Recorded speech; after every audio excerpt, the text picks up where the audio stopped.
It's going to be a good one. Here's ring announcer Mike Kendall. Ladies and gentlemen, this bout is scheduled for 3 5-minute rounds in the MCF flyweight division. Brought to you tonight by the Platte Bar.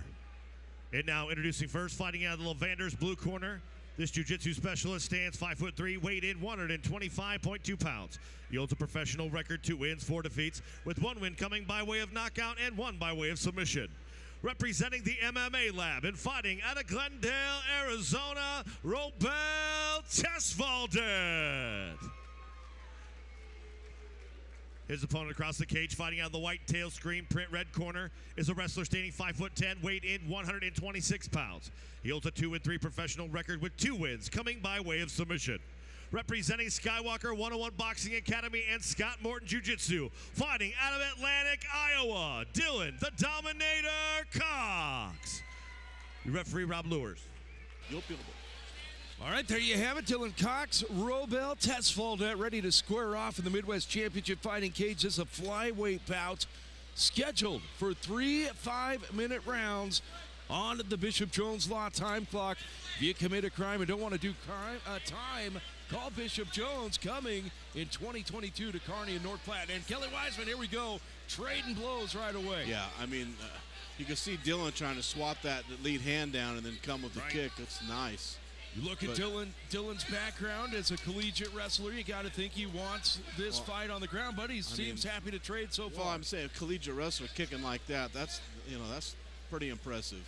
And if he's adding that to his arsenal to be able to kick that well as a wrestler, because most wrestlers still at this level are just wrestlers. You know, you can kind of tell they're still trying to learn the rest. But Tesfaldet goes in for the double leg. It's a nice shot, but it's stuffed very well, sprawled very well. Well defended takedown by Dillion Cox as Tesfaldet went it quick on that double leg. Unable to complete it though, now finds his back against the cage. Yeah, and Cox was throwing some good shoulder strikes as Tesfaldet, or however you said the last name. Yeah, Robiel Tesfaldet in the back black trunks. Dillion Cox in the gray trunks. Cox avoided a double leg takedown from Tesfaldet. Now has Tesfaldet up against the cage. Yeah, and I was saying earlier, Tesfaldet was resting his head on Dillion Cox's shoulder, and Dillion was throwing the really good elbows to get it off.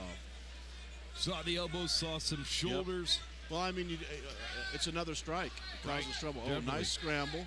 Nice scramble. Now on the ground, Tesfaldet's trying to grab a leg and looking for a knee bar. Right, he is.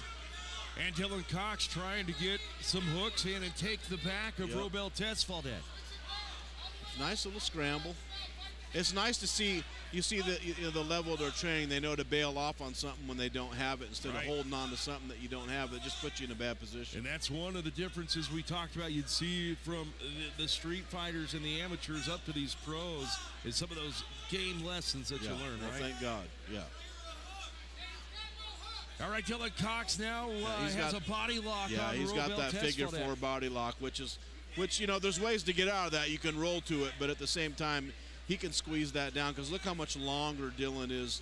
So, I mean, you can squeeze air, and you can really take a lot of air out of somebody. You can zap some cardio while you're sitting there cranking down. But really, the best way to do that is just get him down and roll toward that foot. It looks like he's got the rear naked in, but it looks like Tesfaldet has his head turned into it, Kelly Wiseman. Yeah. Well, and that's it. That is it. Wow, I missed completely. Our angle was bad. I missed completely what even happened. Must have been a tap, I'm guessing, to that rear naked choke. Did he have the rear naked? Yeah, I totally. I don't know if it sunk in. It might have been more of a neck crank. Yeah, I'm not sure. That came kind of. I'm trying to look here from the replay. Oh, yeah, he did have the rear naked. I couldn't see that. I couldn't tell if it was tight. It looked like Tesfaldet was turning into that. Yeah, I thought he was putting a hand down because the guy, but he was starting to let loose. But nope, he definitely had it. There's no doubt about it. Well, there you go. Rear naked choke victory for Dillion Cox coming in round number 1 unofficially. And that will improve Cox to 3-3, moves to 500 in his professional mixed martial arts career. Let's head to MCF cage announcer Mike Kendall for the official decision. Ladies and gentlemen, your referee, Rob Lewis, calls a stop to the fight. 2 minutes, 45 seconds in the very first round, declaring your winner by tap out in a rear naked choke, Dillion the Dominator Cox.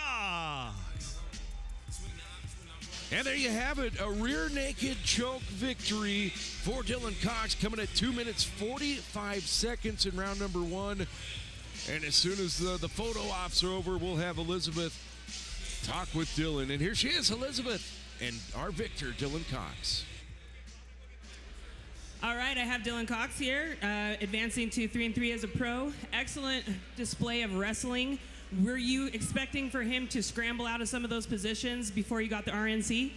I've been wrestling quite a bit lately. I think it's a little underrated for me. Some people don't know me, but I can fucking wrestle, bro. You're a collegiate wrestler and you own your own program. Are you going to be showing some of those moves when you get back home?